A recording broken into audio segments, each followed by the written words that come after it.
رسول اللہ صلی اللہ علیہ وآلہ وسلم کی مجلس میں 3 آدمیوں کا واقعہ۔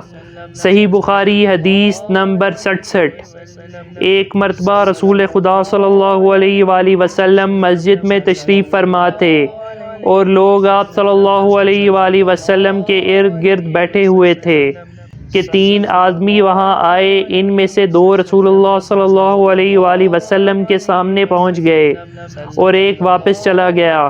راوی کہتے ہیں کہ پھر وہ دونوں رسول اللہ صلی اللہ علیہ وآلہ وسلم کے سامنے کھڑے ہو گئے۔ اس کے بعد ان میں سے ایک نے جب مجلس میں ایک جگہ کچھ گنجائش دیکھی تو وہاں بیٹھ گیا، اور دوسرا اہل مجلس کے پیچھے بیٹھ گیا، اور تیسرا جو تھا وہ لوٹ گیا۔ تو جب رسول اللہ صلی اللہ علیہ وآلہ وسلم اپنی گفتگو سے فارغ ہوئے تو صحابہ سے فرمایا کہ کیا میں تمہیں 3 آدمیوں کے بارے میں نہ بتاؤں؟ تو سنو۔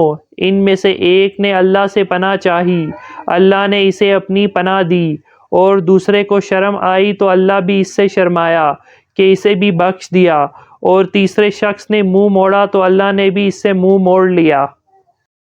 صلی اللہ علیہ وسلم، صلی اللہ علیہ وسلم، صلی اللہ علیہ وسلم۔